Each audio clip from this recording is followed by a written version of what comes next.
मैं आपको आमंत्रित करना चाहता हूं, क्योंकि हम उस शेयर बटन दबाते हैं, इस संदेश में ट्यून करने के लिए बताएं, क्योंकि यह संदेश जीवन में बदलाव लाने वाला संदेश होगा। पिछले 5 या 6 हफ्तों में प्रचार किए गए संदेश किए हैं। यह विश्वास द्वारा न्यायोपयोगी विषय पर यह श्रृंखला का एक आगे का भाग है। और अगर तुमने उस शीर्षक को देखा हो तो तुमने वास्तव में छाया की घाटी को देखी होगी। शायद आपको स्वतः ही पता था कि आज हम कौन सा प्रार्थना गीत चर्चा करेंगे। चैट में एक डालो अगर आप प्रार्थना जानते हैं, बहुत प्रसिद्ध प्रार्थना जो छाया की घाटी की बात करता है। चलो इसे करते हैं, चलें इसे करते हैं। यह प्रार्थना 23 है। यह एक प्रार्थना है जो संभवतः सभी पुस्तकों में सबसे अधिक जानी जाने वाली प्रार्थना है। यह महत्वपूर्ण है। यह एक प्रार्थना है जिसे लोग समस्याओं के समय में उठाते हैं। यह शांति और सुख की कामना करता है। चलो स्क्रीन पर जाते हैं। प्रारंभिक छंद 23 पंक्ति 1 के साथ बाइबल कहती है, प्रभु मेरा चरवाहा है, मुझे कुछ नहीं चाहिए। वह मुझे हरे भरे चरागाहों में लेटने के लिए बनाता है। वह मुझे शांत जल के पास ले जाता है। वह मेरी आत्मा को पुनर्स्थापित करता है।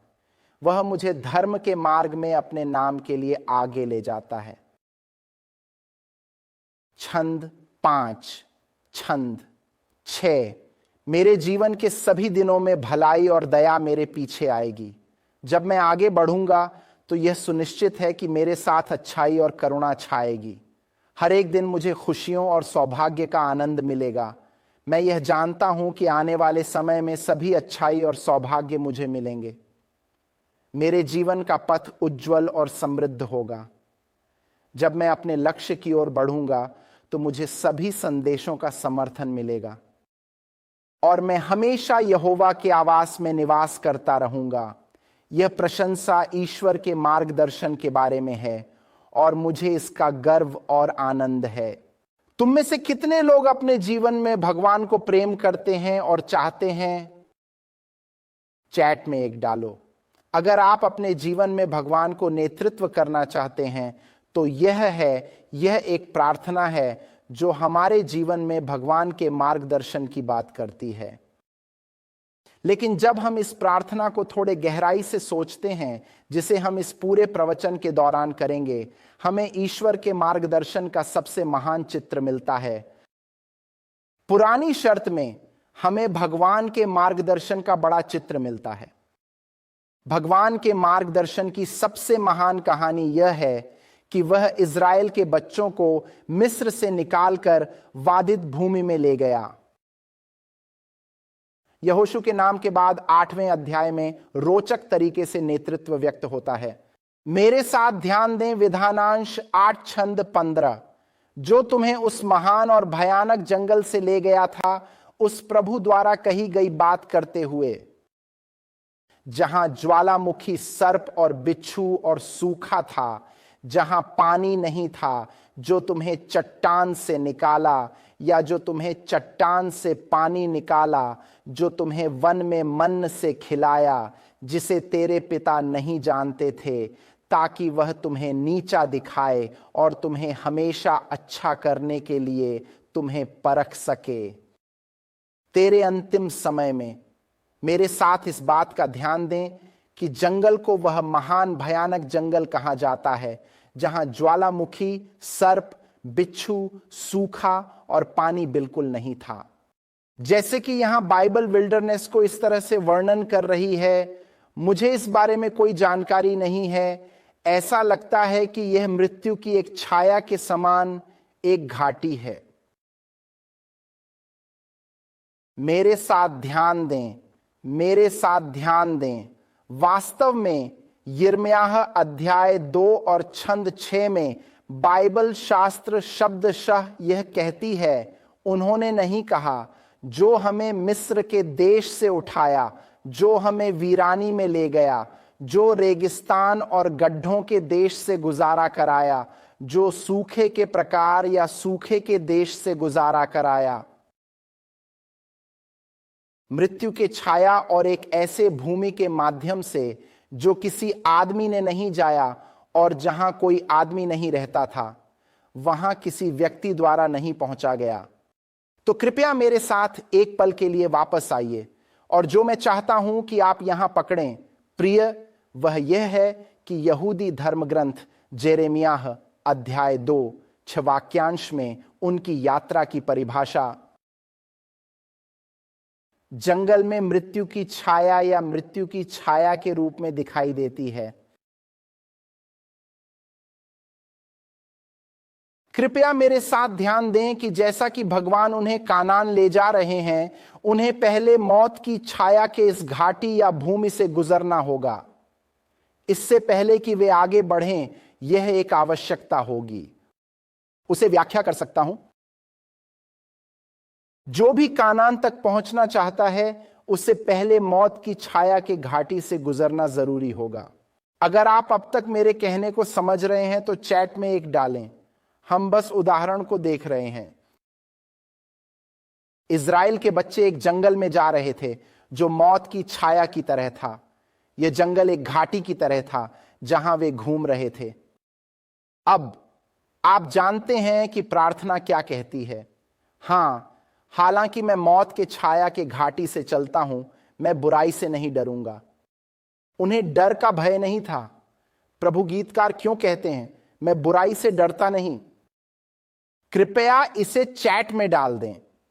भजन गायक का कारण यह कहने का है कि मैं किसी भी बुराई से नहीं डरूंगा, क्योंकि इसके पीछे कुछ विशेष है। छंद आगे कहता है, तेरी छड़ी और तेरी छड़ी वे मुझे सांत्वना देते हैं, जो मेरे दिल को शांति देते हैं। ठीक है, चलो सब आओ। मैं बुराई से डर नहीं, क्यों? तेरी छड़ी और छड़ी सांत्वना देती। तेरी छड़ी और तेरी छड़ी वे मुझे सांत्वना देते हैं। तो आपको शायद याद होगा कि उत्पत्ति के समय जब वे मिस्र से बाहर निकल रहे होते हैं, मूसा की छड़ी महत्वपूर्ण भूमिका निभाती है और उनके मुक्ति में महत्वपूर्ण होती है। उदाहरण के रूप में बाइबल में श्लोक 2 में उद्धरण करते हुए एक्सोडस अध्याय 4 में प्रभु ने पूछा, तेरे हाथ में वह क्या है? उसने कहा, एक छड़ी। उसने कहा, इसे जमीन पर फेंक दो। उसने फेंक दिया, और इसके बाद वह एक सर्प बन गया, और तब मोसेस ने उससे पहले ही भागना शुरू कर दिया। प्रभु ने मोशे से कहा, हाथ बाहर निकालो और पूंछ से पकड़ो। उसने हाथ बाहर निकाला, उसने पकड़ लिया, छड़ी बन गई। मेरी इच्छा है कि आप समझें प्रिय, जब मूसा को कहा जाता है वह छड़ी फेंक दे, तो छड़ी किस चीज में बदलती है? क्या छड़ी सांप बन जाती है? क्या यह सही है? तुम्हें शायद ये आपके लिए रुचिकर हो सकता है, क्योंकि आपको याद हो सकता है कि नंबर 21 छंद 9 में छड़ी के साथ एक और घटना होती है। यदि हम इस रॉड की ओर देखें तो यही रॉड थी जिसने इज़राइल के बच्चों को मक्कारियों से बचाया। और अब नंबर 21 में मेरे साथ स्क्रीन पर जाएं। बाइबल में नंबर 21 और छंद 9 कहते हैं, और मोसेस ने तांबे का एक सर्प बनाया और उसे एक खंभे पर रखा। और यह हुआ कि किसी आदमी को सर्प ने काटा, तो जब उसने कांसे का सर्प देखा तो उसकी जान बची। तो फिर यह छड़ी जो इज़राइल के बच्चों के साथ उनकी यात्रा के दौरान जंगल में मौत की छाया के घाटी में साथ थी, और उनके साथी बच्चों ने इसे देखा। क्या आप मुझे समझ रहे हैं? मौत की छाया में डरने की जरूरत नहीं थी। क्यों?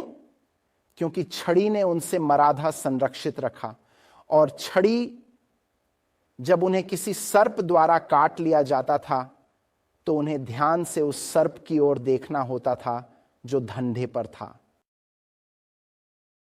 और जब देखते थे तो जीवित रहते थे। जैसे देखते हैं वे जीवित रहेंगे। तो मैं यहां मूल तय कर रहा हूं प्रिय, 1 कोरिन्थियों 10:102 के अनुसार पौल, छंद 1 और 2 में पौल इस यात्रा के बारे में यह कहता है। भाइयों, मैं चाहूंगा कि आप इस बात से अनजान न रहें कि हमारे सभी पिता बादल के नीचे थे और सभी समुद्र से गुजरे थे और सभी बादल और समुद्र में मूसा के लिए बपतिस्मा कराए गए थे। तुम याद रखोगे कि भगवान ने मोसेस को फिर से कहा, छड़ी उठाओ और समुद्र 2 भागों में बिना किसी दिक्कत के विभाजित हो जाएगा। छड़ी उन्हें महामारियों से बचाती। छड़ी उठाई गई, उन्हें लाल सागर पार करने की अनुमति मिली जो निश्चित मौत थी, और यह छड़ी थी, बांस पर सांप खतरनाक था। जंगल में सर्प के काटने से, मरने से उन्हें बचाया गया। हां, मैं मौत की छाया के घाटी से चलता हूं, मैं बुराई से नहीं डरूंगा। क्यों? तेरी छड़ी और वे मेरे साथ हैं। अब हम इसे समझते हैं, हम एक शक्तिशाली समानांतर देखते हैं, और मुझे इसे आपके लिए साझा करने दें प्रिय, क्योंकि आज का प्रवचन विशेष रूप से एक अपील के लिए तैयार किया गया है। मैं आपको इस प्रवचन के अंत में, इस संदेश के अंत में कुछ करने के लिए आमंत्रित कर रहा हूं, विशिष्ट प्रकृति का। कुछ लोग सोच रहे हैं, पादरी, जीवन सुधारने और भगवान के पास पहुंचने का मतलब क्या है? तैयार रहें अपील करने के लिए। परालेल, जब यीशु का जन्म हुआ था, वहां एक मौत का आदेश था, और इस मौत के आदेश के परिणाम स्वरूप यीशु को मिस्र ले जाया जाता है। लेकिन फिर मत्ती के दोस्त अध्याय में छंटनी 2 बाइबल कहती है कि जब उठा, उसने रात में छोटे बच्चे और उसकी मां को ले लिया और मिस्र चला गया, और वहां हेरोद की मृत्यु तक रहा, जिससे यह पूरा हो सके जो प्रभु द्वारा कहा गया था, मैंने बेटे को कॉल किया है, मैंने पुत्र को मिस्र से बुलाया है। मुझे इस पाठ में यीशु को इज़राइल के साथ तुलना की जा रही है। याद रखें कि मूसा ने फिरौन से क्या कहा था? भगवान ने कहा है, मेरे पहले जन्मदाता को जाने दो, जो इज़राइल के प्रतीक था। हालांकि नए नियम में हम देख रहे हैं कि यीशु ईसा इस्राएल का देवत्व का प्रतीक है। यीशु, बाइबल कहती है, वह मिस्र जाता है, मैंने पुत्र को वहां से बुलाया है। तो हम जानते हैं कि इज़राइल, जैसे इज़राइल यीशु पुरानी शर्तों का इतिहास फिर से जी रहा है। रेड सी के पार होने की कहानी एक बपतिस्मा की तरह थी।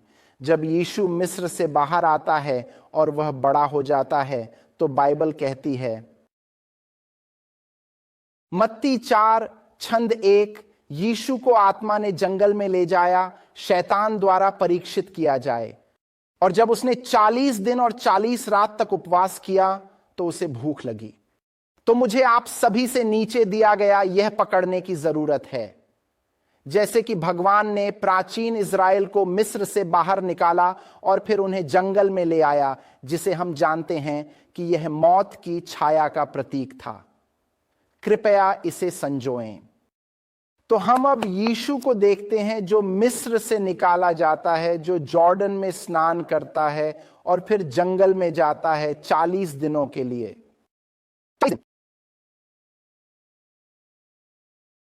वह जंगल में चला गया है। अब हमने पुरानी शास्त्र में जंगल के रूप में हमने क्या पहचाना है?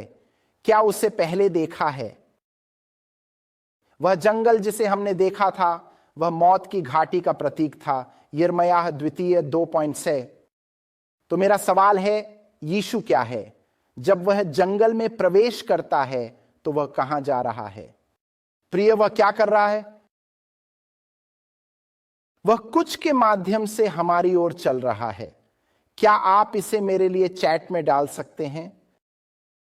हमें यह जानने के लिए चिंता है कि वह क्या कर रहा है। वह मौत की छाया के घाटी से आ रहा है और हमें डर हो रहा है कि वह खतरे में है। वास्तव में मुझे फिर से पसाम को तोड़ दें ताकि मैं आपको समझा सकूं। मुझे इसे ध्यान रखें। प्रार्थना 23 छंद 1। चलो स्क्रीन पर जाते हैं। यहोवा मेरा चरवाहा है, मुझे कुछ नहीं चाहिए। अब छात्र किस काम में लगा होता है? एक छात्र क्या करता है? एक भेद्यबाल भेद्यों को ले जाता है। एक भेद्य बालक के पास भेद्यच होती हैं। अच्छा, यह दिलचस्प है क्योंकि जॉर्डन में, स्क्रीन पर मेरे साथ ध्यान दें, जॉन द बैप्टिस्ट ने यीशु के बारे में यह कहा। अगले दिन जॉन यीशु को अपने पास आते हुए देखता है और कहता है, देखो भगवान का भेड़ जो पाप को हटा देता है। यीशु भेड़ के रूप में पहचाना जाता है। यदि वह भेड़ है तो वह कौन नेतृत्व कर रहा है? चलो आप सभी, यदि यीशु यहां भेड़ के रूप में पहचाना जाता है तो प्रियतम चरवाहा उसे आगे ले जाने वाला है। यहोवा मेरा चरवाहा है, मुझे चाहिए नहीं। इसे देखो, मेरे साथ अगले छंद में जाओ। वह मेरे साथ प्रकाश और फिर हरे मैदान बनाता है। वह मुझे शांत जल के पास ले जाता है। दिलचस्प, जब जॉन उसे पहचानता है तब यीशु कहां होते हैं? तब यीशु जलील से जॉर्डन जाते हैं जॉन के पास तक कि वह क्या हो? उसके बपतिस्मा। यह ऐसा है प्रिय कि इस प्रार्थना में एक गहरे स्तर पर हमें यीशु के अनुभव से चलाया जा रहा है। वह भेड़ है, उसके पिता छोटे भेद चालक उसे आगे ले रहे हैं। वह उसे शांत जल के पास ले जाता है। वह उसे जल में स्नान कराने जा रहा है। अगले छंद में मैथ्यू 3:16 का ध्यान दें। बाइबल में यीशु स्नान के बाद पानी से निकल गया और आकाश उसके लिए खुल गए। ईश्वर की आत्मा को कबूतर की तरह उतरते देखा, प्रकाश डाला। एक आवाज स्वर्ग से कह रहा है, यह मेरा प्रिय पुत्र है जिसमें मैं बहुत प्रसन्न हूं, इसे देखो। अगला छंद देखें, प्रभु राजा 23 मेरी आत्मा को पुनर्स्थापित करता है। वह मेरे धर्म के मार्ग में अपने नाम के लिए मुझे आगे ले जाने में सहायता करता है। जीसस के बाद बपतिस्मा होने के बाद छंटनी डो क्या उसे फिर से ले जाता है? चलो सभी, जीसस को बपतिस्मा के बाद कहीं ले जाता है, वह धर्म के लिए ले जाता है। याद रखें, सिर्फ जॉन द बैप्टिस्ट को कहा है, क्या मैं तुम्हें बपतिस्मा दूं? हां, यह न्याय है। और उसके बाद जब उसे बपतिस्मा दिया जाता है तब हम मत्ती अध्याय 4 छंद 1 में ये शब्द पढ़ते हैं, तब यीशु को आत्मा ने जंगल में ले जाया ताकि शैतान उसे परख सके और उसके विरुद्ध युद्ध कर सके।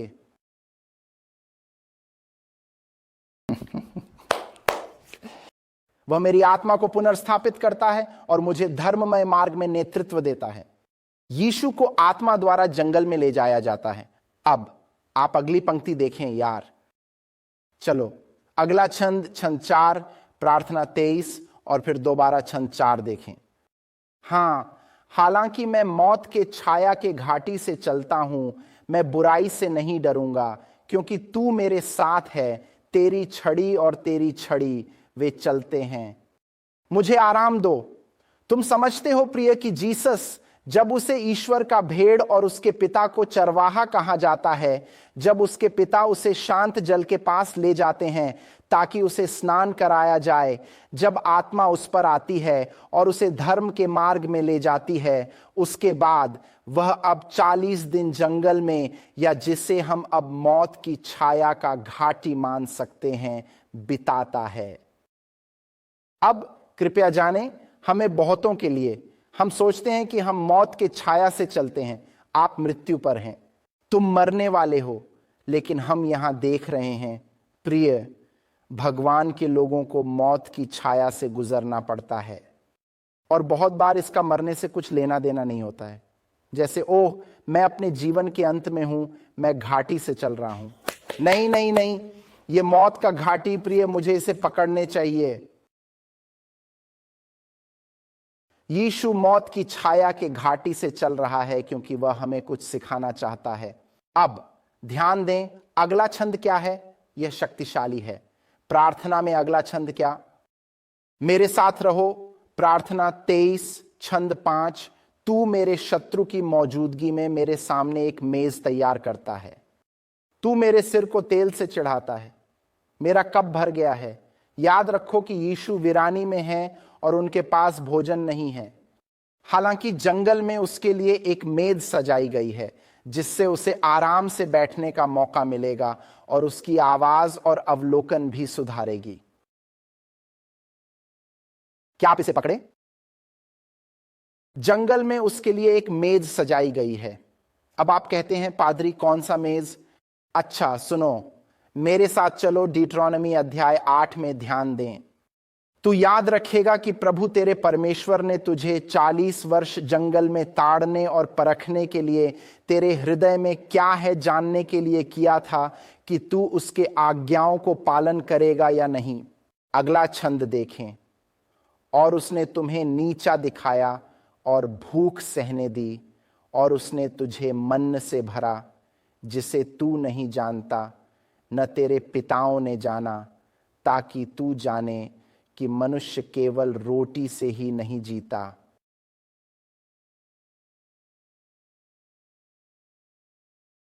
मनुष्य रोटी से नहीं जीतता, प्रभु के मुख से निकले हर शब्द से जीतता है।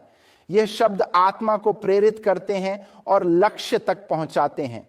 बोलिए और जीवन में वचनों का महत्व समझिए। इसलिए बाइबल हमें यहां पुरानी शास्त्र में बता रही है कि वह भगवान ने इज़राइल के बच्चों को जंगल में चलाया। सुनो तुम सभी, आदमी को खिलाया ताकि जाने कि मनुष्य रोटी से नहीं प्रभु के मुख से जीतता है। क्या आपको कोई और जगह याद है जहां यह कहा गया था? हां, यह सही है आप सभी। ठीक है, जंगल में। स्क्रीन के साथ मेरे साथ आओ। लूका 4:2। भूतकाल में शैतान के प्रलोभन में 40 दिनों तक उपवास करते हुए जब वे समाप्त हो गए तो उसे भूख लगी। शैतान ने कहा, यीशु ने जवाब दिया, पत्थर को आदेश दो कि यह रोटी बन जाए। और जीसस ने कहा, मनुष्य रोटी से नहीं प्रभु के मुख से निकलने वाले हर शब्द से जीवित रहेगा। तो प्रिय कोरह के लिए हां, यही है जो मुझे आपको समझने के लिए चाहिए। हम सभी मौत की छाया के घाटी में हैं। मौत की छाया का घाटा किसी जीवन के अंत में, यदि वह इसके करीब है, तो अनुभवित करने वाला अनुभव नहीं है। नहीं, घाटा अब है। हमें बहुत से ऐसे नहीं रहते हैं। बहुत से लोग इस बात को समझते नहीं हैं।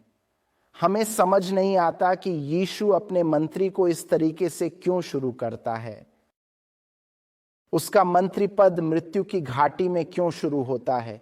क्यों वह ऐसा करता है? इसका कारण क्या है? क्यों शुरू कर रहा है? उत्तर इब्रानियों अध्याय 2 छंद 14 में गहरा है। तब जितना कि बच्चे मांस और रक्त के सहभागी होते हैं, उसी तरह वह भी उसी का हिस्सा लेता है जो मृत्यु के माध्यम से होता है। वह उसे नष्ट कर सकता है जिसके पास मौत की शक्ति है, जो शैतान है, और उन्हें छोड़ देता है जो मौत के भय के कारण बंधन के अधीन जीवन बिता रहे थे। क्या आप सभी वह पकड़ लिया? यीशु मौत को जीतने के लिए इस पृथ्वी पर आते हैं।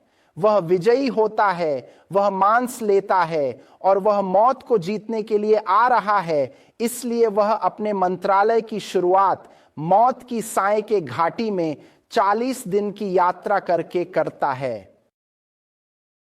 उसे फिर से मौत की इस प्रतीकात्मक घाटी में शुरुआत क्यों हो रही है? यह क्या है? चलो फिर से स्क्रीन पर जाते हैं। मत्ती 3 और छंद 16 में यह कहा गया है कि जब यीशु का स्नान हुआ तो वह तत्क्षण ही पानी से बाहर निकल गया और आकाश खुल गया। उसने देखा कि परमेश्वर का आत्मा एक कबूतर की तरह उतर रहा है। उस पर प्रकाश पड़ा। मुझे बताओ, उस पर प्रकाश डालना यह माने जाता है कि यीशु अब प्रकाशित हो गया है। उसे जला दिया गया है। उसे जला दिया गया है। यह अभी तक जल रहा है। उस पर आत्मा का अवतरण होता है जो उसे प्रकाशित और संचालित करता है।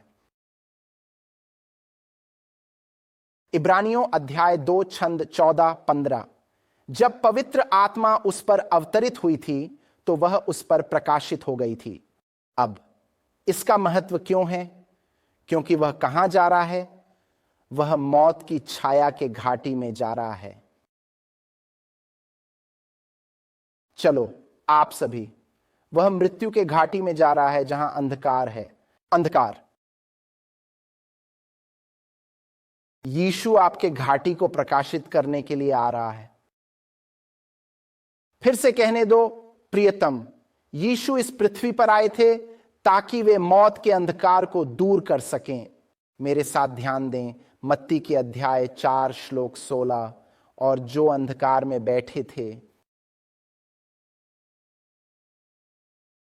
महान प्रकाश देखा उन लोगों के लिए जो मौत के क्षेत्र में बैठे थे।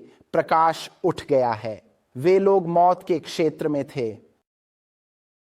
यीशु इस दुनिया में प्रकाश के रूप में आए थे और वे अपने मंत्री का आरंभ मौत की घाटी में करते हैं, जहां मानवता, सभी मानवता को मौत की घाटी में फंसा हुआ प्रतिष्ठित किया जाता है। इसलिए बाइबल आमोस अध्याय 5 छंद 8 में कहती है, उसे ढूंढो जो 7 तारे और ओरियन बनाता है और मौत की छाया को बदलता है। सुबह और इसे वह दिन बना दो, दिन रात के साथ अंधेरा, जो समुद्र के पानी को बुलाता है और उन्हें पानी की सतह पर बहा देता है। उसका नाम प्रभु है। प्रिय भगवान, भगवान आ रहे हैं मौत की छाया को बदलने के लिए। सुबह में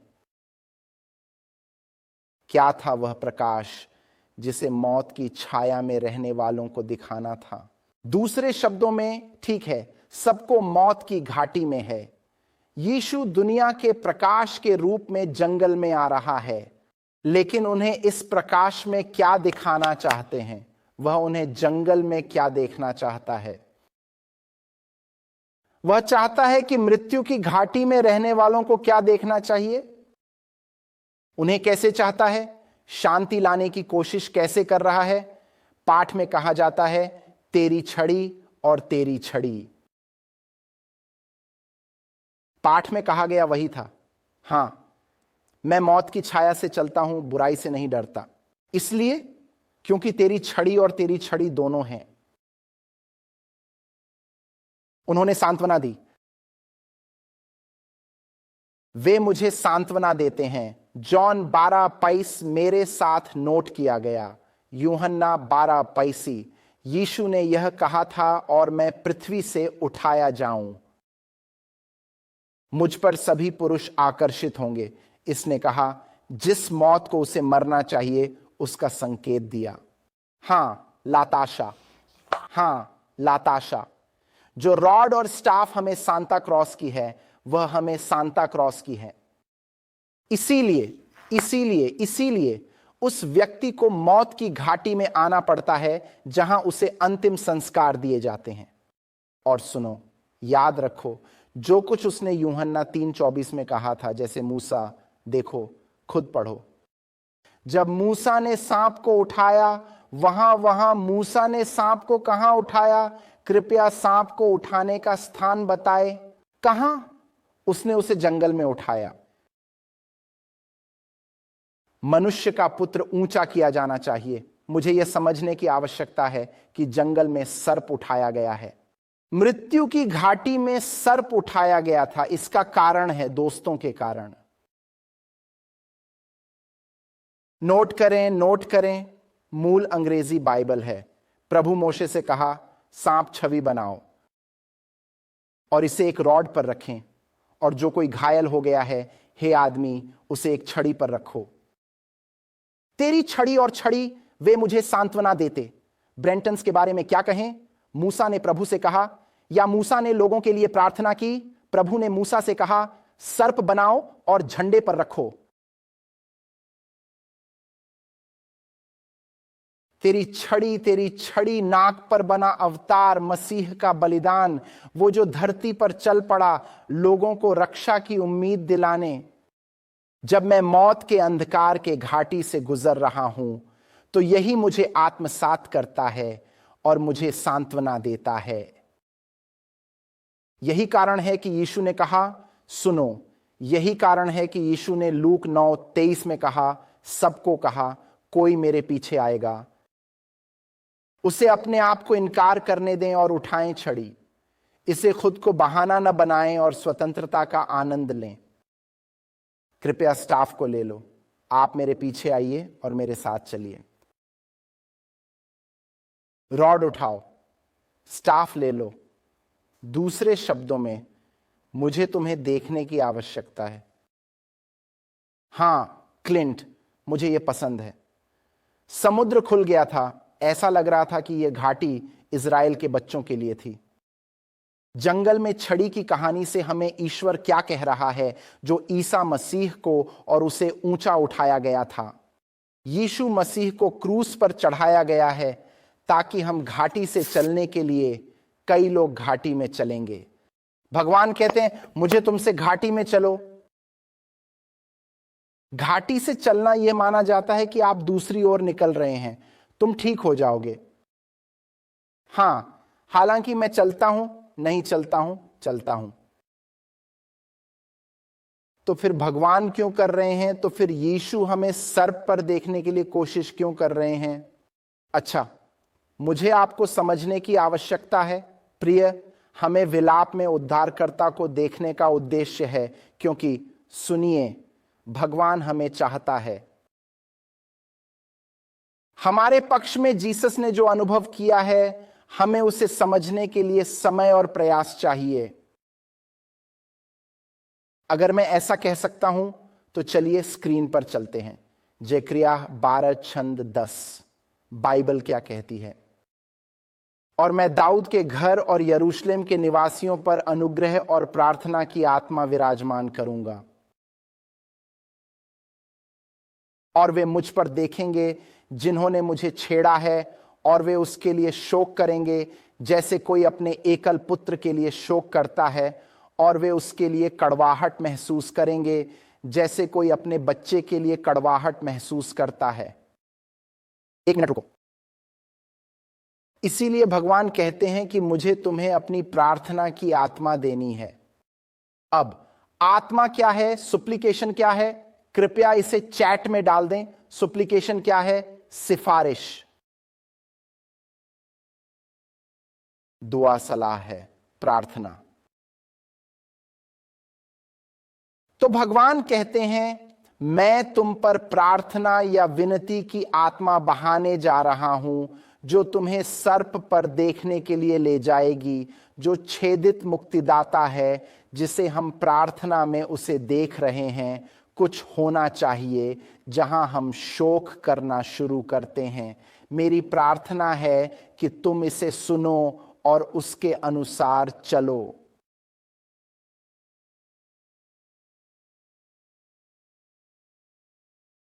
क्या आप इसे पकड़ रहे हैं? भगवान हमें शोक करना चाहते हैं। अब हम शोक क्यों कर रहे होंगे? यह लगभग ऐसा होगा जैसे हमें कड़ी शोक मनाना चाहिए। अच्छा, हम खुशी खत्म होने के बाद क्यों रोएंगे? अच्छा, मैं तुम्हें दिखाता हूं कि क्यों। मत्ती 26 के साथ ध्यान दें। पीटर ने यीशु के वचनों को याद किया जो उसने कहा था, मुर्गा बोलेगा, तू मुझे 3 बार इनकार करेगा। और जब वह बाहर निकले तो उसने दुख भरे रोने शुरू कर दिए और उनकी आंखों से आंसू बहने लगे।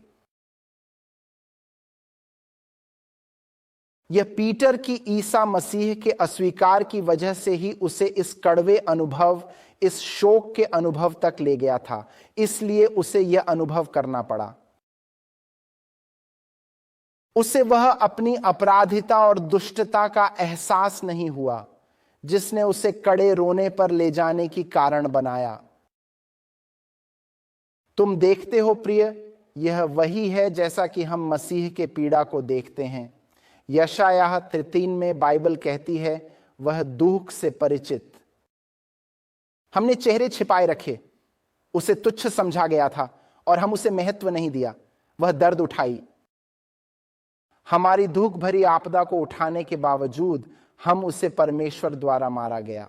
जब हम यीशु को देखते हैं, उसे सर्प की तरह देखते हैं। ऐसा महसूस होता है कि हम धरती पर एक विपुल चित्र देख रहे हैं जो हमें दुख पहुंचाता है। और वह पीड़ा हम देखना शुरू करते हैं कि वह पीड़ा मेरे कारण हुई। अब हम रोने लगते हैं। और अगर हम आत्मा को हमारे अंदर काम करने की अनुमति देते हैं तो हम रोने लगते हैं, न केवल इसलिए कि हमारे पापों ने क्या किया है, बल्कि इसलिए कि वे उसे क्या किया है और वे उसे क्या किया है। और हम शोक करना शुरू करते हैं। हम शोक करना शुरू करते हैं।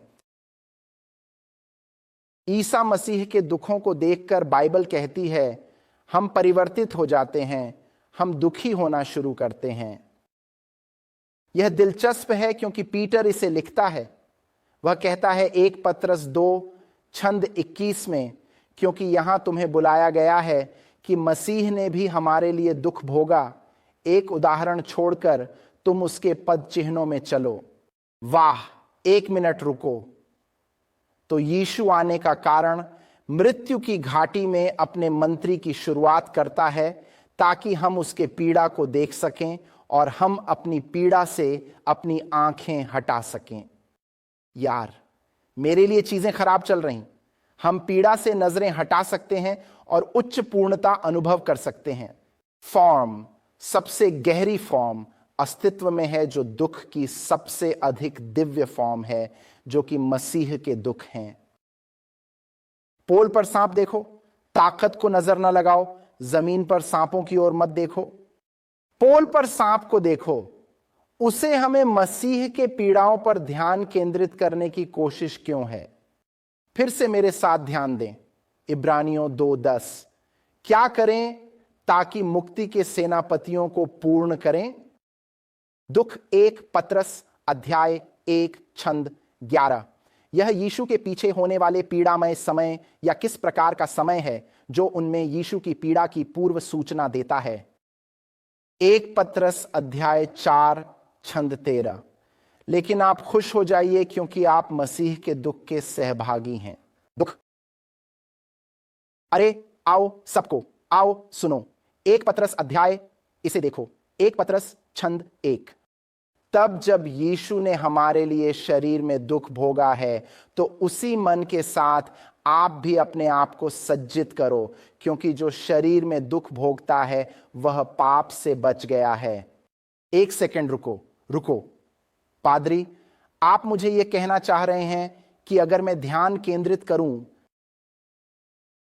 और सचमुच मेरे मन को ध्यान केंद्रित करने के लिए, यीशु के पीड़ादायक अनुभवों पर ध्यान केंद्रित करने के लिए मैं इतनी दुख में घिर जाऊंगा कि पाप और भी आकर्षक नजर नहीं आएगा।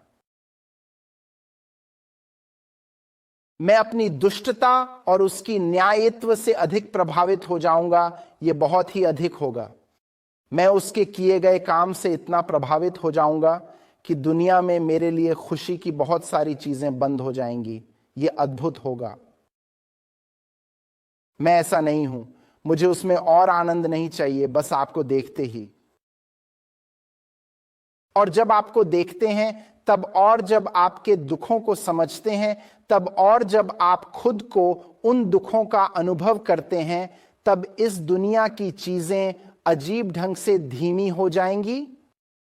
अरे हां, इसीलिए बाइबल में फिलिप्पी 2:5 में कहा जाता है, तुम में वह सोच होनी चाहिए जो मसीह प्रभु के संकल्प के समरूप है, परंतु परमेश्वर के समानता में होने की कपट, कप एन 0:5, 0:5, 1:4, 3:4, प्लस 7:8, फाक्स इन्फिनिटी प्लस इन्फिनिटी, यहां तक कि क्रूस की मृत्यु भी।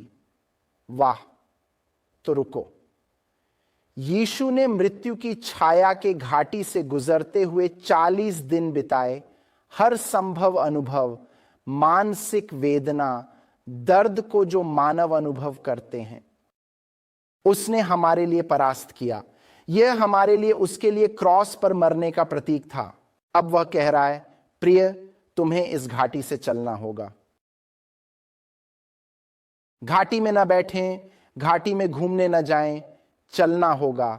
घाटी से बाहर निकलना चाहते हैं तो अपना क्रॉस उठाना और मेरा अनुसरण करना होगा। देखो मुझे। यही कारण है कि फिलिपियों के पुस्तक 3 अध्याय 10 वर्ष में हमें बताता है कि मैं उसे और उसकी पुनरुत्थान की शक्ति और उसके दुखों की संगठन को जान सकूं जो उसकी मृत्यु के अनुरूप बनाया गया है। अब भगवान हमें क्यों चाहिए कि हम मसीह के पीड़ा को पहचानें? ईश्वर हमें इसके साथ संप्रेषण में ध्यान दें, क्योंकि वैसे तो मुझे अभी आपको अपील देने दें।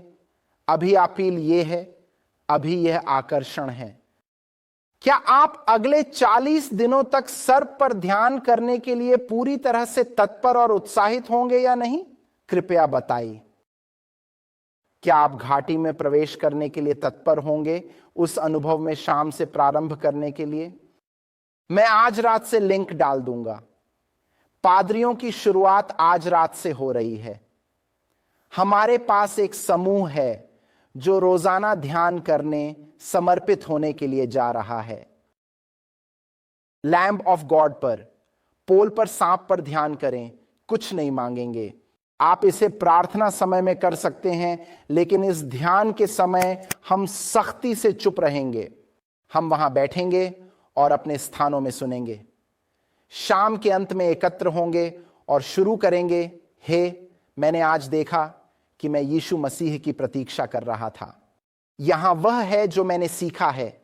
सुनो, तुम सभी सुनो, वही आकर्षण है। मैंने अभी तक आपसे यह नहीं कहा है कि मैं आपके लिए क्यों यह करना चाहिए, क्यों आपको इस घाटी से गुजरना चाहिए। हमें जारी रखना होगा, क्योंकि ईश्वर को हमें पहचानने के लिए कारण है। वह हमें ध्यान देने और भेड़ देखने के लिए चाहता है। मुझे कारण दिखाने दें। यशायाह अध्याय 6 छंद 1 बाइबल। उज्जियाह राजा की मृत्यु के वर्ष में मैंने प्रभु को सिंहासन पर देखा, जो ऊंचा था, वाहन सेना मंदिर भरती थी। ऊपर उसके पास सेराफिम थे, हर के पास 6 पंख। उसने चेहरे और पैर ढक लिए उड़ाई की। एक ने हमें बुलाया दूसरे के पास, पवित्र हैं सर्वशक्तिमान के यहोवा, पृथ्वी भरी है। और दरवाजे का स्थान हिल गया और घर धुंध से भर गया। और अब इसे देखो। जब ईसायाह एक अनावृत झलक पकड़ता है, आदम पटेल, मुझे आशा है कि आप देख रहे हैं। आदम, मुझे आशा है कि तुम देख रहे हो। जब ईसायाह ईश्वर की महिमा का एक अनावरण झलक पकड़ता है, तो यही वह कहता है। पंक्ति 5, हे दुख मेरे लिए है। मैं नष्ट हो गया हूं, मेरे पास अशुद्ध होंठ हैं और मैं अशुद्ध होंठों वाले लोगों के बीच रहता हूं। मेरी आंखें राजा सेनापति यहोवा को देख चुकी हैं। मुझे यह समझने की आवश्यकता है प्रिय, कि हम सचमुच क्रूस पर ईसा मसीह देखते हैं। जब हमारी आंखों से पर्दा हट जाता है, हम आध्यात्मिक आंखों को सांप पर ध्यान केंद्रित करके और विश्वास के द्वारा पर्दे को छेदते हैं, तब हम भगवान की महिमा देखते हैं और कुछ होता है। इससे हम जीवन को स्पर्श करते हैं और आंतरिक अनुभवों को महसूस करते हैं। हम अधूरे हो जाते हैं।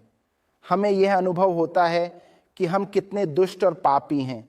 देखो यार, इस बयान को ध्यान से देखें।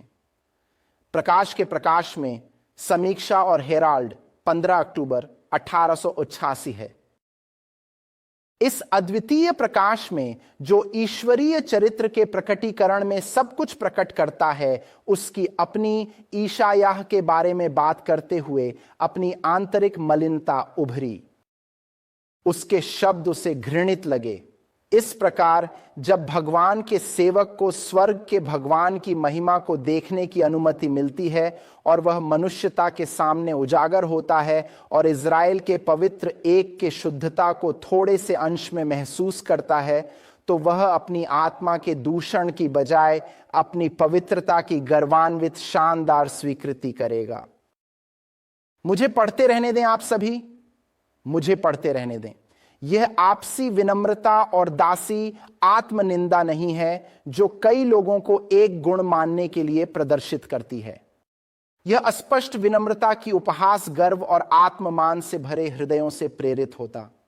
बहुत से लोग हैं जो शब्दों में खुद को नकारात्मक बताते हैं, जो दूसरों से प्रशंसा और सराहना के अभिव्यक्ति नहीं होने पर निराश हो जाएंगे।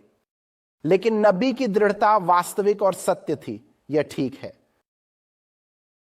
सुनो, भगवान का कारण है कि वह हमें बांस पर सर्प को देखने के लिए चाहता है। उसे स्पष्ट दृष्टि के साथ देखें, पर्याप्त समय रहें, तो हमें पता चलेगा कि हमारी स्थिति कितनी दुर्भाग्यपूर्ण है। और प्रिय, जब आप अनुभव करें कि आपकी स्थिति कितनी दुर्भाग्यपूर्ण है, तो सब कुछ बदल जाता है। दुनिया आपके चारों ओर बदलती है, आपके चारों ओर सब बदल जाता है, जीवन अलग हो जाता है। और समस्या यह है कि हम में बहुत से लोग ऐसे जीवन जी रहे हैं क्योंकि हमने वास्तव में मसीह पर ध्यान नहीं रखा है, ताकि हमारी स्थिति कितनी घिनौनी है उसे समझ सकें। विश्वास द्वारा न्यायीकरण क्या है? यह मेरे द्वारा जीवित विश्वास से है, पृष्ठ 111 से। विश्वास द्वारा न्यायीकरण क्या है? मनुष्य की महिमा को धूल में रखने और मनुष्य के लिए वह करना ईश्वर का काम है जो उसकी शक्ति में नहीं है। पुरुष शून्यता देखते हैं, वे ख्रीष्ट की धर्मशाला सजाने के लिए तैयार हो जाते हैं। अब मेरी बात सुनो, आप आज पूरी दिन कह सकते हैं, आप जानते हैं मैं दुखी हूं। आप सब कह सकते हैं, और ये एक पापी हृदय से आ रहा है जो वास्तव में एक सच्ची दोष स्थान है। मैं कितना दुखी हूं, वास्तव में ये क्या मतलब होता है उसे समझता नहीं है। आपको निश्चय प्राप्त करने का एकमात्र तरीका है, प्रिय, नतीजे पर पहुंचकर मुझे लगता है मैं नीच हूं। नहीं नहीं नहीं नहीं नहीं नहीं नहीं, वह निष्पक्ष दृष्टि के साथ परमेश्वर के भेड़ को देखने से ही वह निष्कर्ष निकल सकता है।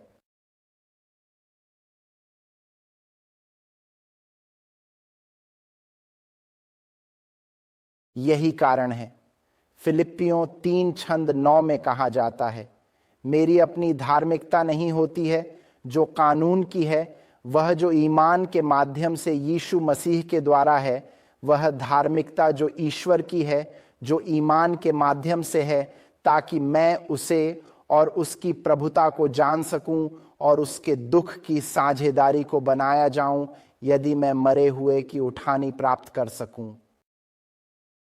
पकड़ रहे हैं? नहीं, मेरे पीछे चलो, मुझे फॉलो करो। मरकुस अध्याय 2 छंद 17। बाइबल क्या कहती है?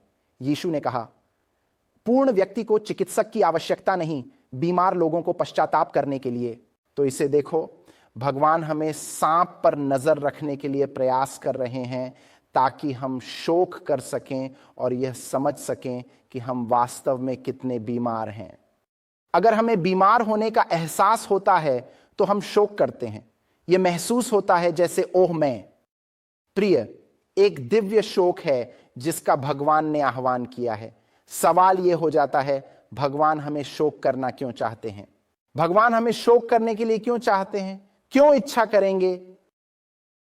अगर आप जानना चाहेंगे तो चैट में एक डालें, और मैंने यहां आपके लिए पाठ प्राप्त किया है। यहां आपके लिए पाठ है, भगवान आपसे शोक करने की क्यों इच्छा है? ईश्वर हमें दुखी होने की क्यों इच्छा होती है? क्यों क्यों क्यों? मुझे बताओ क्यों। मत्ती के अध्याय 5 और छंद 4। मत्ती के अध्याय 5 और छंद 4, बाइबल कहती है, धन्य हैं वे।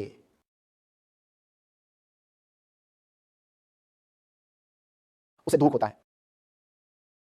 वे होंगे क्या? कृपया इसके बारे में जानकारी दें। वे क्या होंगे? हर किसी को क्या होगा? जो दुखी होते हैं उन्हें उन्हें उन्हें सांत्वना मिलेगी। उन्हें उन्हें उन्हें सांत्वना मिलेगी।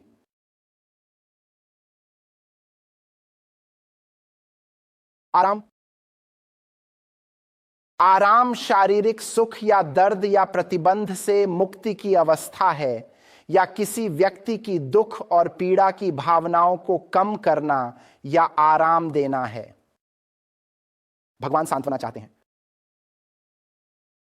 यशायाह 51:3 कहता है, प्रभु सियों को सांत्वना देगा, वह उसके सभी बर्बाद स्थानों को ईदेन की तरह बना देगा और उसकी रेगिस्तान की तरह प्रभु के बगीचे, आनंद और खुशी मिलेगी, धन्यवाद और संगीत की आवाज। भगवान मौत की छाया का दरिया बदलने की कोशिश कर रहा है। हम मौत के छाया के घाटी से चल रहे हैं। वह कहता है, तुम मुझे देखो, तुम जंगल में सर्प पर ध्यान केंद्रित करो, मैं तुम्हारी घाटी रेगिस्तान को एक ईदेन में बदल दूंगा। तुम्हारा शोक सुख में बदल जाएगा और तुम खुशी से भर जाओगे। यशायाह 40:1, मेरे लोगों को संबोधित करो, प्रभु को बचाओ, सुनो। यरूशलेम से आराम से बात करें और उससे रोते हुए उसे कहें, युद्ध समाप्त हो गया, दुष्टता क्षमा कर दी, हमारी अन्याय क्षमा प्राप्त होती है। भेड़ को देखो, भेड़ को देखो, भेड़ को देखो, उसकी दुष्टता क्षमा कर दी गई है। उसने अपने पापों के लिए प्रभु से 2 गुना प्राप्त किया है। जंगल में चिल्लाने वाले की आवाज, जंगल में चिल्लाने वाले की आवाज, प्रभु का मार्ग तैयार करो, भगवान के लिए रेगिस्तान में सड़क बनाओ। हर एक घाटी को ऊंचा करने और हर एक पहाड़ और पहाड़ी को नीचे करने का प्रयास किया जाएगा। टेढ़ा ठीक किया जाएगा और कठिन स्थान साफ हो जाएंगे और प्रभु की महिमा प्रकट होगी और सभी मानव एक साथ देखेंगे। प्रभु की महिमा प्रिय जंगल में, रेगिस्तान में देखी जाएगी। भगवान ने रेगिस्तान में एक रास्ता बनाया। देखो, मेरी छड़ी और मेरी छड़ी तुम्हारे साथ हैं, वे आपको सांत्वना देंगे। महिमा दिखाने जा रहा हूं। वह महिमा क्या है? यूहन्ना 17:5, हे पिता, यह यीशु मरने से पहले बोल रहा है, और अब हे पिता, तू मुझे अपने आप से महिमा दे जो मैंने तेरे साथ रखी थी। प्रभु की महिमा वह है जो उन्होंने कैलवरी पर हमारे लिए किया। यह संकट है, यह धंधे पर सांप है। महिमा को देखकर सोचें, अगर आप 40,000 खर्च करते हैं तो आपके साथ क्या होगा। 40 दिन महिमा को देखते हुए यहां बिता रहे हैं। चीजें मांगने नहीं है, सरलता से महिमा को देखना। अब मुझे वापस आना होगा कि भगवान हमें शोक करने के लिए क्यों चाहते हैं। तो देखो, प्रभु चाहते हैं हम शोक करें क्योंकि वह हमें सुख देने की कोशिश कर रहे हैं। और अब ये बातें मैंने तुमसे कही हैं जब मैं अभी भी तुम्हारे साथ हूं, परंतु संबोधक विचार नहीं।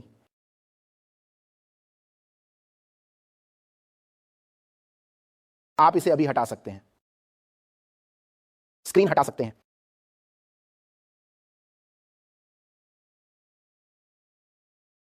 चलो आप सभी। आरामदायक। भगवान हमें शोक करने की क्यों इच्छा रखते हैं? वह हमें पुत्र की मृत्यु पर शोक करने के लिए क्यों चाहता है? क्योंकि जब हम देखते हैं तो हम में से कई लोग अपनी चोटों के लिए शोक करते हैं। लड़की नहीं मिली, आदमी समझ नहीं आया, नौकरी का नहीं मिला, हम सब शौकीन हैं।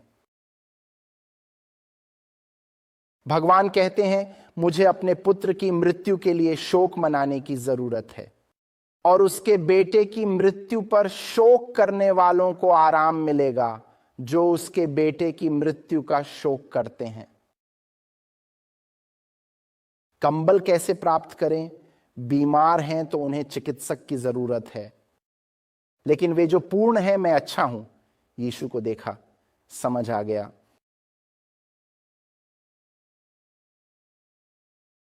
मानव हृदय और पशुवामय हृदय को देखने का अर्थ बिल्कुल एक समान नहीं होता है, तो वह लेना होगा। ठीक है, हम देखेंगे। नहीं, तुम और कर रहे हो।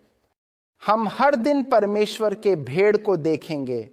अगर यह मुझे 40, 80 या 100 दिन लगते हैं तो मुझे ईश्वर के भेड़ को देखने में मदद करें, क्योंकि मैं इन सभी मुद्दों से निपट रहा हूं। मानसिक तनाव, डिप्रेशन, गुस्सा, ये सभी चीजें ठीक हो जाएंगी जब आपको सही समर्थन मिलेगा। लेकिन अगर मैं अपनी जख्मों पर ध्यान केंद्रित कर रहा हूं तो मुझे ठीक करें। भगवान नहीं, चिंता है कि तुम सर्प, धंधे पर ध्यान करो, मैं सबका ध्यान रखूंगा। जब कंबल आता है प्रियतम, वह सबकी देखभाल करता है। वो नहीं आ रहा है। अगर शोक नहीं हो रहे हैं, आपको आराम क्या जरूरत है? चलो सभी, शोक नहीं कर रहे हैं तो आपको आराम की क्या जरूरत है? मृत्यु में ख्रीष्ट की उच्च रूप है, और जब हम उसमें ध्यान करके उसमें प्रवेश करना सीखते हैं, हर दिन समय निकाल कर सीखते हैं। ठीक है, यहां जा रहा हूं, यहां जाता हूं, सब कुछ बंद, कोई विचलन नहीं, और मैं सिर्फ देखने जा रहा हूं। भगवान का भेड़ सीधे तरीके से नाक को देखो, और जब मैं इस पीड़ा को देख रहा हूं, जब मैं ईसा मसीह की मृत्यु को देख रहा हूं, तो कुछ होता है। खुद की मृत्यु हो जाती है, हम मौत देखकर बदल जाते हैं। तुम सभी स्वयं मर जाता है। हमारी समस्या क्या है? सावधानी से कहें जरूर।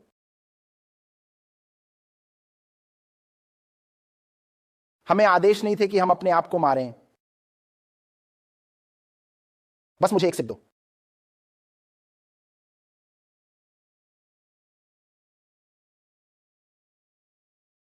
हमें कभी आत्महत्या करने के लिए आदेश नहीं दिया गया था।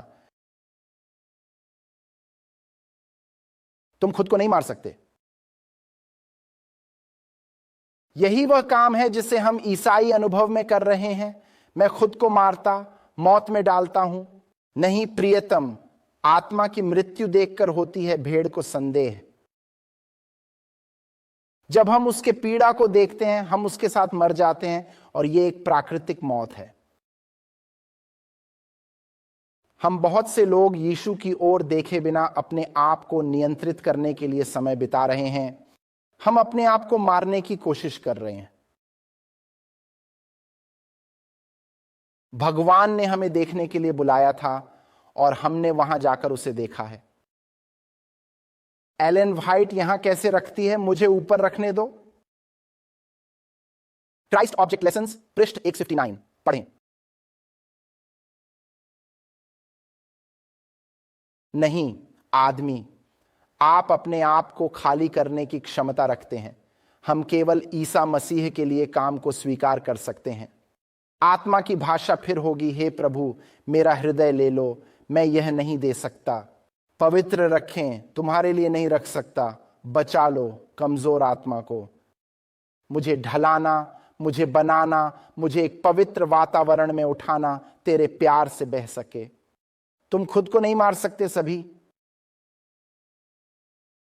आप जो कर सकते हैं, खुद को क्रॉस पर लाना है, सिर पकड़ना है, जाना है।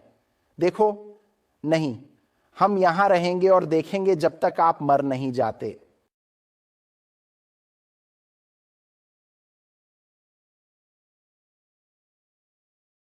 बाइबल कहती है, अगर यीशु की आत्मा आप में है और वह मरे हुए को जगाने वाला है, तो वह आपके मृत शरीरों को अपनी आत्मा से जीवित करेगा।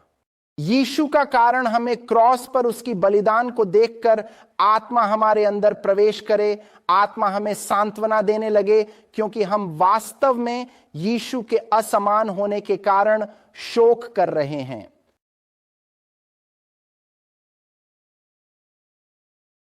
पौल कहता है, मैं आपके आनंद के विरोध करता हूं जो मुझे यीशु में है। मैं रोजाना मरता हूं। यीशु ने कहा, क्रॉस उठाना है और घाटी में चलना है। रोज मुझे देखना असामान्य है। क्यों? क्योंकि सुनो प्रिय, पीड़ा महिमा की ओर ले जाती है। मुझे आपको दिखाने दें। रोमियो अध्याय 8 छंद 48।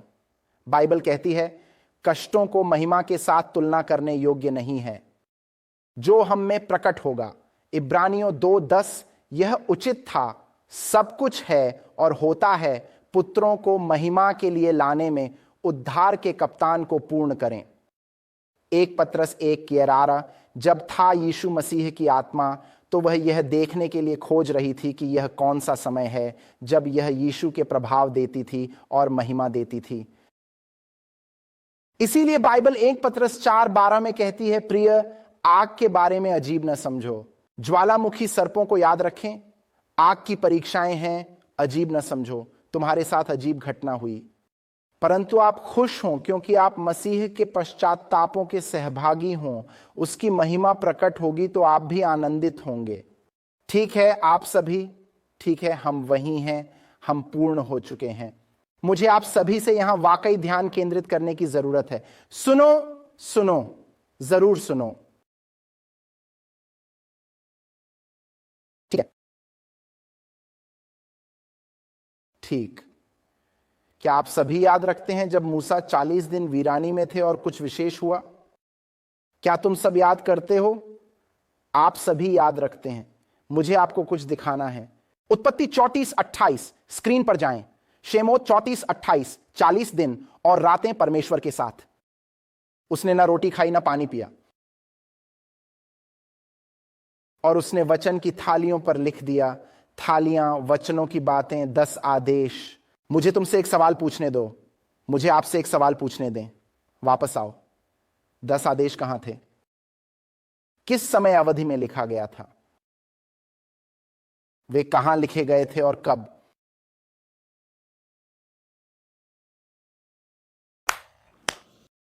वे जंगल में लिखे गए थे। ये 40 दिनों की अवधि के दौरान लिखे गए थे। उन्होंने वहां रहते हुए अपने विचारों को नोट किया। प्रिय, मेरी बात सुनो। क्या आप 40 दिनों के लिए जंगली इलाके में जाना पसंद करेंगे ताकि आप यीशु को अनुभव कर सकें जिसे आपने पहले कभी नहीं किया हो?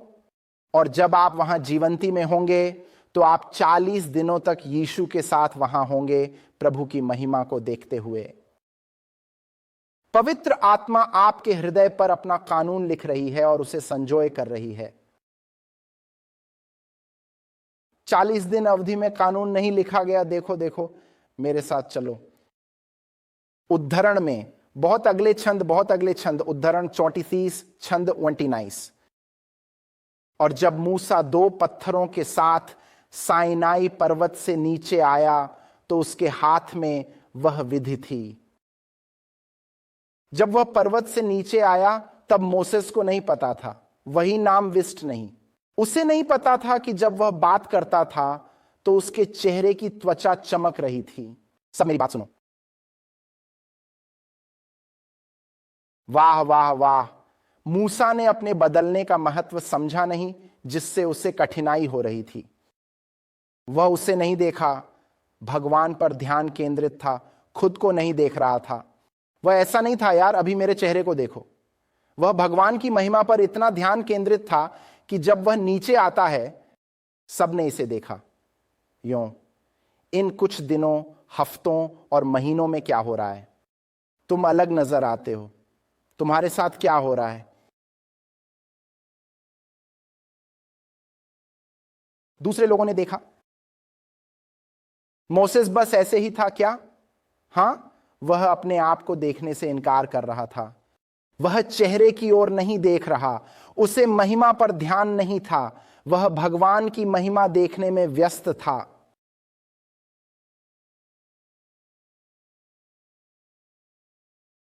देखो, पर्दा है।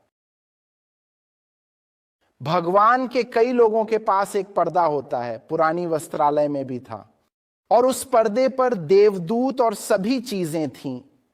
हमारे लिए एक पर्दा है। उस पर्दे पर दुनिया में हमारी आंखों को रोकने के लिए बनाई गई चीजें हैं जो हमारा समय छीन लेती हैं। तो क्योंकि हम भेड़ को नहीं देख सकते हैं, इसलिए हम इस निर्मित धार्मिकता के साथ घूम रहे हैं, इस निर्मित शोक के साथ। मेरे लिए दुख है, हमें समझ नहीं होता कि मसीह के दुखों में प्रवेश का अर्थ क्या है।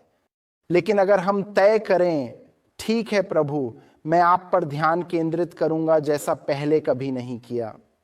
मैं अगले 40 दिनों में जा रहा हूं और मैं 3 घंटे खर्च करने जा रहा हूं, जितना भी समय लगे। और मैं नहीं, 10 मिनट नहीं, मैं प्रार्थना कर सकता हूं समय सेट कर, यह ठीक होगा। हमें प्रतिदिन एक विचारशील घंटे का समय बिताने के लिए ईसा मसीह के जीवन पर ध्यान करना होगा, जहां से शिशुशाली तक, और हर दृश्य को अपनी कल्पना को ग्रहण करने दें, खासकर अंतिम दृश्यों को। तुम देखो प्रिय, हम सुनते हैं। हम वहां न्याय का निर्माण कर रहे हैं। हम वहां हैं जहां यीशु कह रहे हैं, अगर तुम सिर्फ नीचे देखोगे तो मुझ में। यदि आप छेद करना चाहेंगे, अगर आप अपने विश्वास को पर्दे के माध्यम से छेदने और मुझे देखने की अनुमति देंगे, तो आपको प्रकटीकरण होगा। तुम शोक में जा रहे हो, आप एक शोक की अवधि में जाएंगे और अनुभव करेंगे कि आप कितने नीच हैं, और आप अपने आप से नहीं डरते हैं, और आप सोच रहे हैं, हे भगवान, क्या आप मुझे भी बचा सकते हैं? यही मेरी दुखी होने की वजह है। तुम इसे महसूस करो, और फिर तब कंबल कहो, अब बस ध्यान करो। मैं तुम्हें सांत्वना दे रहा हूं, मजबूत कर रहा हूं, यहां तुम्हारे साथ लिख रहा हूं, जंगल में बंद होकर। तुम यहां हो, मैं तुम्हारे दिल पर लिख रहा हूं। मैं जा रहा हूं, ईश्वर की महिमा तुम पर दिखेगी। लेकिन मुझे आपको मुक्त करने, देखने और ध्यान केंद्रित करने की जरूरत है। सुनो सुनो, चलो, हम वहां पहुंच गए हैं। मुझे 3 और छंद मिले। 2 कुरिन्थियों अध्याय 3। फिर भी जब वह प्रभु की ओर मुड़ेगा तो पर्दा हटा दिया जाएगा। अब प्रभु आत्मा में है। जहां प्रभु की आत्मा होती है, वहां स्वतंत्रता होती है। हम खुले चेहरे के साथ हैं, ना पर्दे वाले चेहरे के साथ, जैसे कि एक कांच में प्रभु की महिमा देखते हुए बदल जाते हैं। बहन व्हाइट टिप्पणी करती है, प्रभु को सामने रखना है। वे भगवान के साथ चलते हैं और पिता पुत्र के साथ एक होते हैं। हमेशा भगवान को हमारे सामने रखना है। जो इसे करते हैं वे इनोक जैसे भगवान के साथ चलते हैं और अपने आप को अनुभवहीन रूप से पिता और पुत्र के साथ एक हो जाते हैं। मन और हृदय में परिवर्तन हो रहा है और प्राकृतिक प्रवृत्तियों, प्राकृतिक तरीकों को भगवान और आत्मा के बाद बनाया जाता है। आध्यात्मिक ज्ञान में वृद्धि, मसीह यीशु में पुरुषों और महिलाओं के पूर्ण आकार में वृद्धि। ईसा मसीह दुनिया को चरित्र दिखाते हैं और भगवान के बच्चों के रूप में बनने के लिए बुलाए गए मिशन पूरा करते हैं। वे बनते हैं दुनिया का प्रकाश है, यह उजियाला है। जो शहर पहाड़ी पर स्थापित होता है उसे छिपाया नहीं जा सकता। जब कोई आदमी मोमबत्ती जलाता है तो वह उसे एक बर्तन से ढक देता है। जो ऊपर से प्रकाशित हुए हैं वे धर्म के सूरज की उज्जवल किरणें भेजते हैं। वे जो ऊपर से प्रकाशित हुए हैं धर्म के पुत्र की किरणें भेजते हैं। वे ऊपर से कैसे प्रकाशित हुए? क्योंकि वे क्रॉस की ओर देख रहे थे, यीशु को देख रहे थे। इसलिए तो हां, तो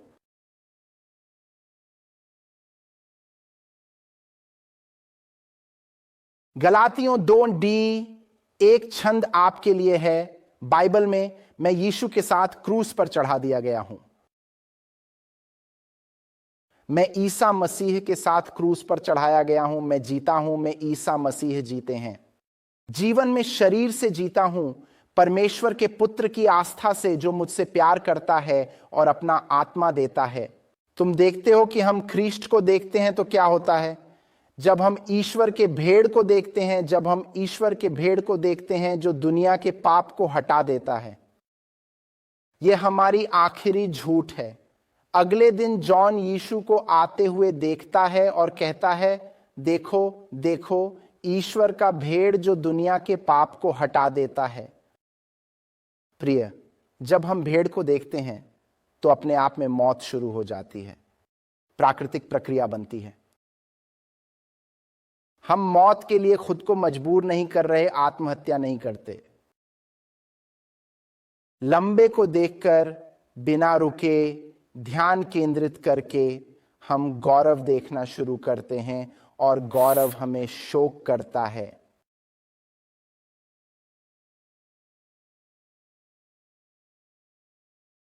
जब हम शोक करते हैं, संबलदाता आ सकता है और अपना काम कर सकता है। जब वह हमें सांत्वना देता है और हमें भर देता है, वह देखता है कि हम धार्मिक दुखी हो रहे हैं। अब उसे पता है कि आपके अंदर काम हो रहा है।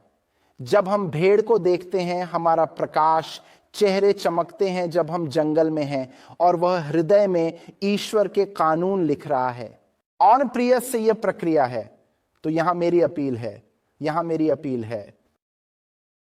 अभी माइटी नेटवर्क पर हमने इस पेज, इस समूह को सेटअप किया है और मैं आपको आमंत्रित कर रहा हूं। मैं आपको शुरू करने के लिए आमंत्रित कर रहा हूं। आज हमारा पहला दिन है। मैं आपको आमंत्रित कर रहा हूं कि ठीक है, मैं हर दिन सांप पर ध्यान देने के लिए, समय बिताने के लिए प्रतिबद्ध हो जाऊंगा। मैं यहां हर रोज आकर उनकी देखभाल करूंगा। आप इसे सुबह या दोपहर में कर सकते हैं, रात में भी कर सकते हो। हर शाम के अंत में मुझे चाहिए कि आप पृष्ठ पर आएं और कहें, अरे मैंने यह देखा। और हम जो करने जा रहे हैं वह है कि हम अपने 40 दिन की यात्रा के एक संगठित जर्नल को बनाएंगे, जिसमें प्रत्येक व्यक्ति ने जीसस पर ध्यान करने के लिए समय निकालते हुए प्रभु ने हमें दिखाया। हम अभी चैट में लिंक डाल रहे हैं। आशा है कि यह चैट में जाएगा। यह मेरी अपील है। मैं इस प्रवचन में बना रहा था, क्या आप में है? 40 दिन बदलना होगा। मैं अपने आप को बदलने से थक गया हूं। मुझे थक चुका है कि मैं यहां अपनी समस्याओं को लेकर आता हूं और यहां अपनी चोट को देखो और वहां देखो और तुम्हें नहीं देख रहा हूं। प्रभु, मेरे पास 1000 घाव हैं। आप मेरी देखभाल करेंगे, मेरी जरूरतों को संबोधित करेंगे, मुझे मजबूत करेंगे। कृपया मेरी मदद करें ताकि मैं आपकी ओर देख सकूं। आपकी कृपा चाहिए। धन्यवाद। तो अगर आप में हैं, मैं लोगों को कहते हुए देखता हूं, मुझे चैट में डालना है। चैट में डाल दो, मैं हूं, मैं हूं। और अगर आप इसमें हैं तो हम चैट में लिंक डालेंगे। चैट में लिंक नहीं देखते हैं, वीडियो की विवरण में डालेंगे जब ये ऊपर होगा। लेकिन मुझे चैट में इस लिंक की आवश्यकता है। तो अगर आप लोग टीमें, आप वो लिंक अभी चैट में डाल सकते हैं। ये वह लिंक है जिसे मैंने आपको आज सुबह टेक्स्ट किया है। ठीक है, यहां बहुत सारे मैं हैं, वहां है। कृपया मेरे लिए चैट में इसे जारी रखें, क्योंकि लोग इसे याद करेंगे। मैं हूं। प्रिय सुनो, फिर से सरलता से समझाता हूं। तुम्हें समय लगेगा। यह सब मैं 10 मिनट की बात नहीं कर रहा हूं। आपको समय निकालने की जरूरत है ताकि आप भगवान की मौजूदगी में कदम रख सकें। और आप कहेंगे, ठीक है, हर दिन मैं समय निकालूंगा। मैं आपको समय नहीं बताऊंगा, लेकिन आप बहुत समय लेंगे। और आपका काम सिर्फ सर्प पर ही ध्यान केंद्रित करना है, इसके अलावा कुछ नहीं।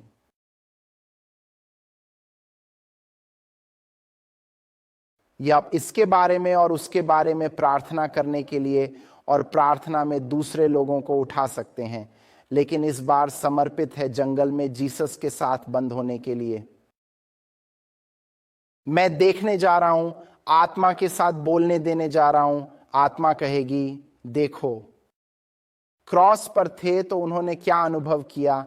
हे मेरे परमेश्वर, क्यों छोड़ दिया? क्या आप समझते हैं? जीसस ने ऐसा महसूस किया कि वह दूसरे लोगों द्वारा उठाया नहीं जाएगा। पवित्र मृत्यु से उठाएगी, वह दिखाएगी। उसे पता नहीं कि क्या दिखाएगी, लेकिन वह आपको वे चीजें दिखाएगा जो जीवन बदल देंगी।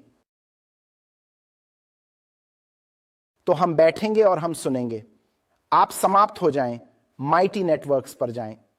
हेलो दोस्तों, मैं बस ये कहना चाहता हूं, यहां मेरा पैराग्राफ है। यह वह है जो मैंने आज पाया है। देखें दूसरे लोग क्या खोज रहे हैं। पढ़ें पवित्र आत्मा दूसरे लोगों को क्या दिखा रही है। फिर से मैं अंदर हूं। मैं ये पूरा करने के बाद अभी एमएन पर जा रहा हूं। आप में कितने लोग अभी हैं देखना है। कल समूह शुरू किया गया था और वहां एक अज्ञात व्यक्ति मौजूद था। मुझे आशा है कि यह चीज पैक है। मैं प्रार्थना करता हूं कि इन 40 दिनों के अंत तक आप इसमें जाने से पहले से एक अलग इंसान बन जाएंगे। चलो प्रार्थना करें। स्वर्गीय पिता, बात करने के लिए धन्यवाद, दिखाने के लिए धन्यवाद कि आपने हमें बताया कि यीशु ने कैसे और क्यों अपने मंदिर में आरंभ किया था, हमारे लिए एक उदाहरण। प्रभु, हमें आपकी कृपा दें जब हम इस यात्रा पर निकलें और हमें बदल दें। प्रभु, हमारी प्रार्थना है, ताकत के अनुसार नहीं, ताकत के अनुसार बदलें। परमेश्वर की भेंट देखें, यीशु के नाम में प्रार्थना करें। आमीन। सीखें।